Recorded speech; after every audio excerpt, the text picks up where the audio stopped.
All right, I do see our next speaker here backstage. Let's get him on. Oh, look, see, I speak it into existence. Karam Takhar is the Skye Bioscience Vice President of Corporate Development. There he is. How are we doing today, sir? Good, Spencer. How are you? Doing fantastic. Let's see the charts. There they are. All right, the floor is yours, sir. All right. Thanks, Spencer. Thanks to you and the team at Benzinga. Always a pleasure to be here. Again, my name is Karam Takhar, and I'm going to share with you how Skye plans to unlock the pharmaceutical potential of cannabinoids. Okay, so before we get into it, standard legal disclaimer here. I will be making forward-looking statements. For all the risks associated with our business, we do encourage you to look at our latest filings. They can be found on our investor relations website or with the SEC. So jumping into things, Skye is a biopharmaceutical company that is looking to exploit the therapeutic benefit of cannabinoids. We believe that this has the potential to be a transformative new class of therapeutics.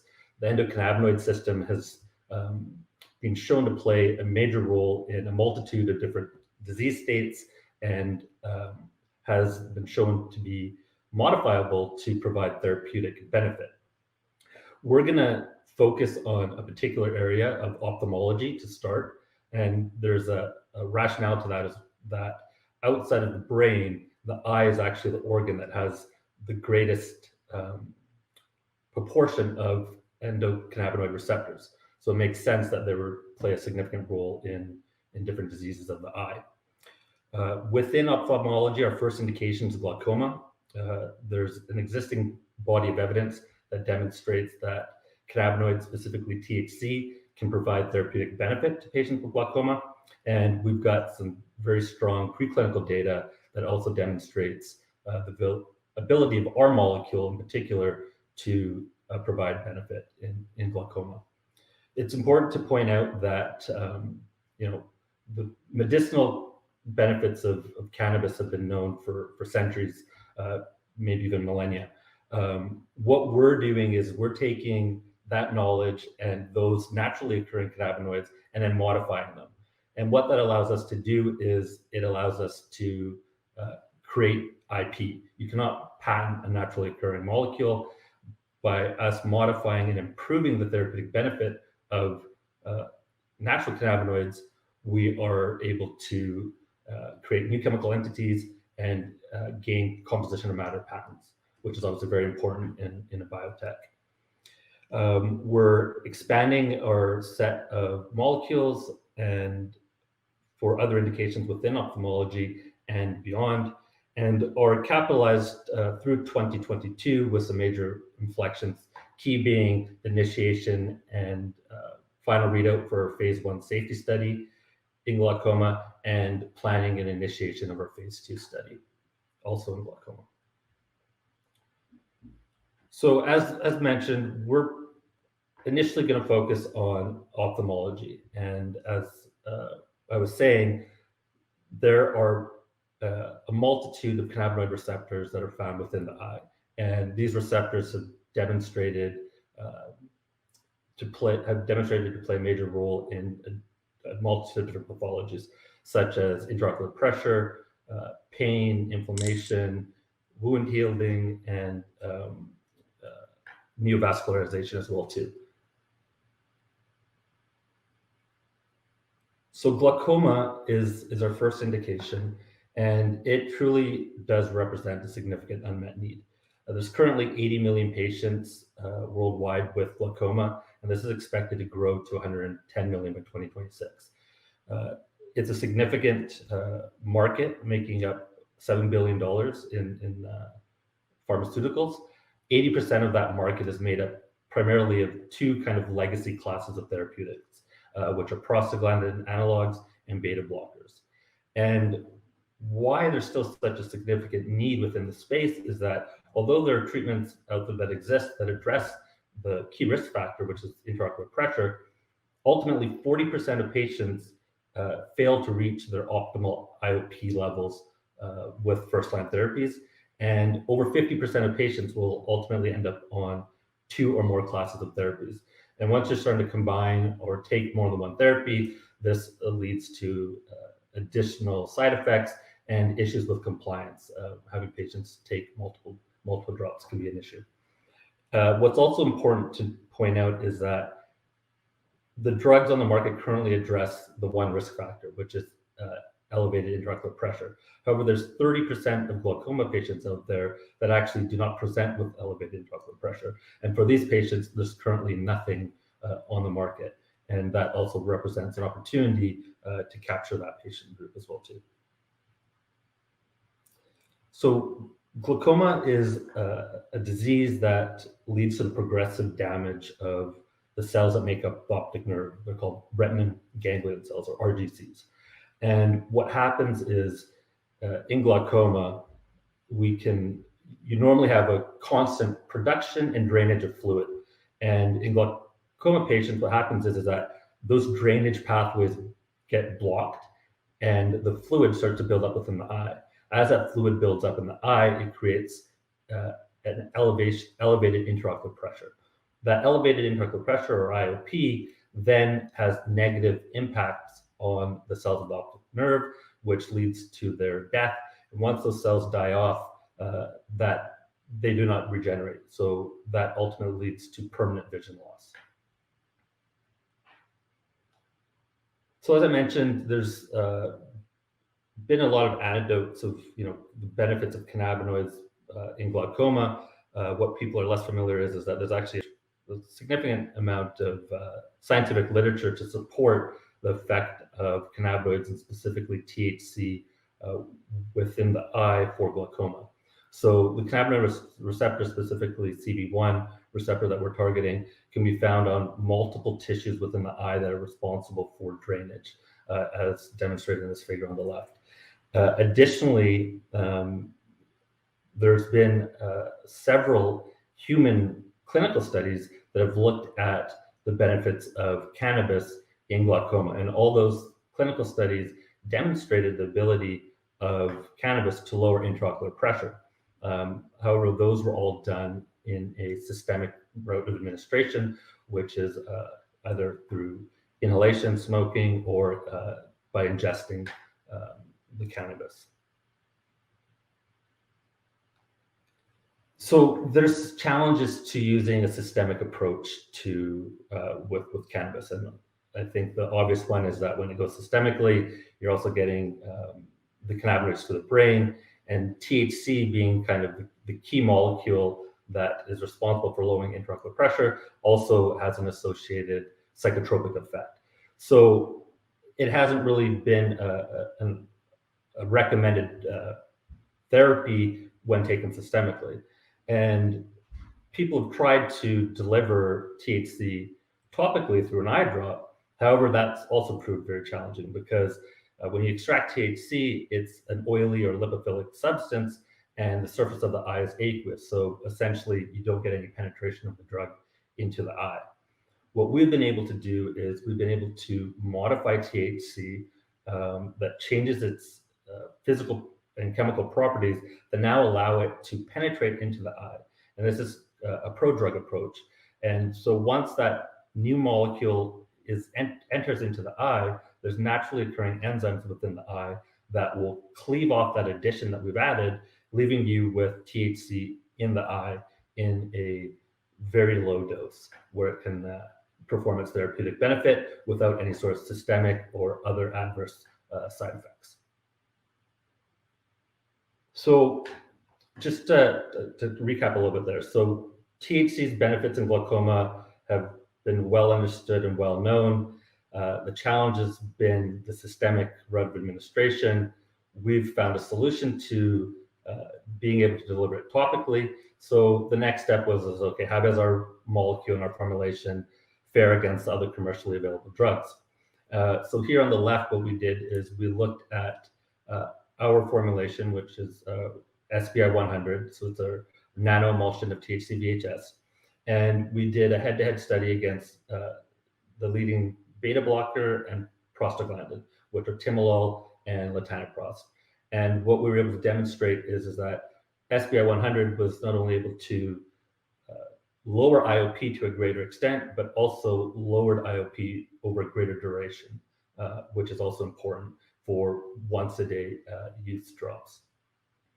Additionally, we did some follow-on studies where we looked at combining our SBI 100 with other classes of therapies.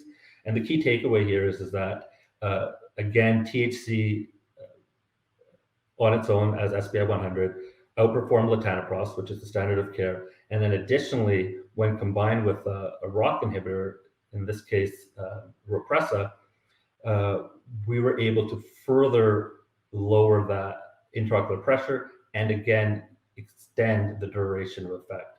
So that leaves additional opportunities for our molecule, not only as a standalone, as a single agent therapy, but also as a potential combination or adjuvant. So a little bit on the mechanism, we've done some additional studies where we looked at a 3D model of human trabecular meshwork cells. The trabecular meshwork are almost like a filter-like structure that the fluid drains through. And over time in these patients, that meshwork gets clogged through fibrosis and inflammation. And what we were able to demonstrate in this first study here is that by applying THC, which is our active ingredient in our drug, we were able to increase the outflow or drainage through the trabecular meshwork in both healthy trabecular meshwork cells as well as those that are simulated into a disease state. We then took those same cells after they've been treated, and we did some assessment of morphology changes and also of biomarker changes.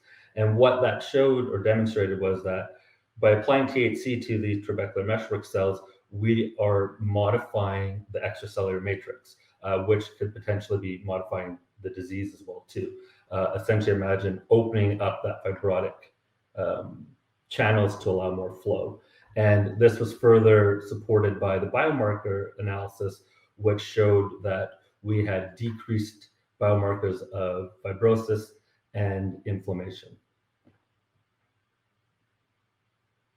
So just a recap here of our SBI 100, which is our formulation containing our proprietary molecule.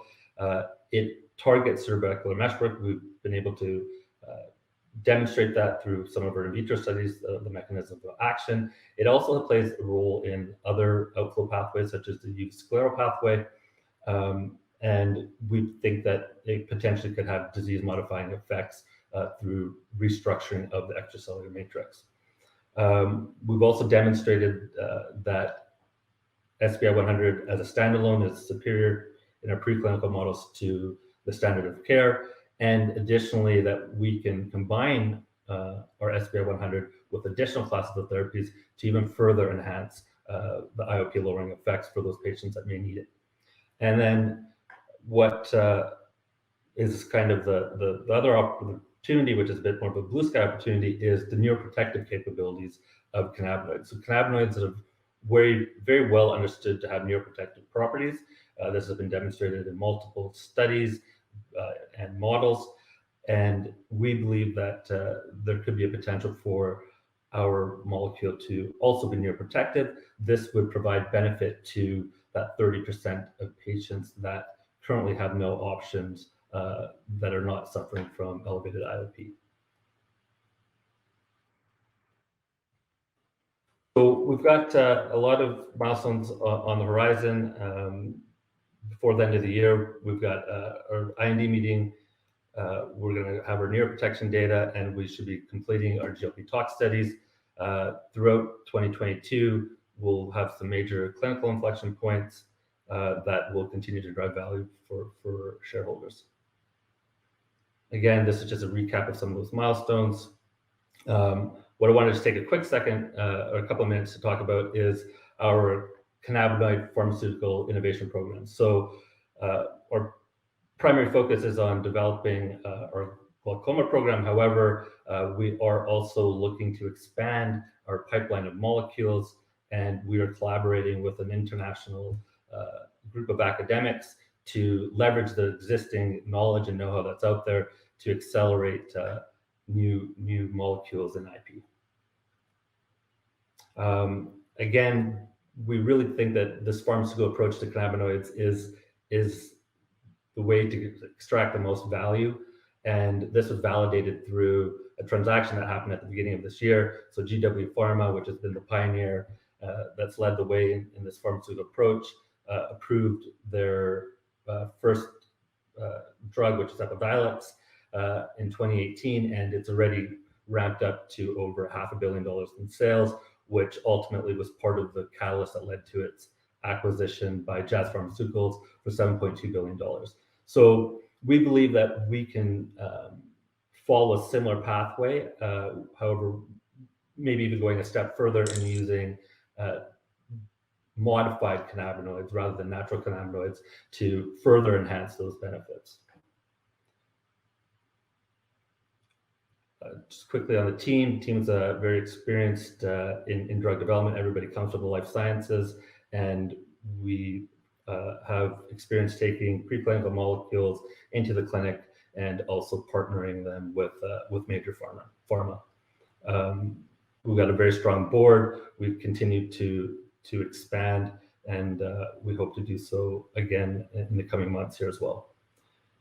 Our advisors are on the clinical side, some of the who's who of glaucoma specialists, and our scientific advisory board are some of the top cannabinoid researchers with over 70 years of cannabinoid experience amongst them. Quick recap here of our financials. So about 476 shares outstanding, 659 on a fully diluted basis, and we are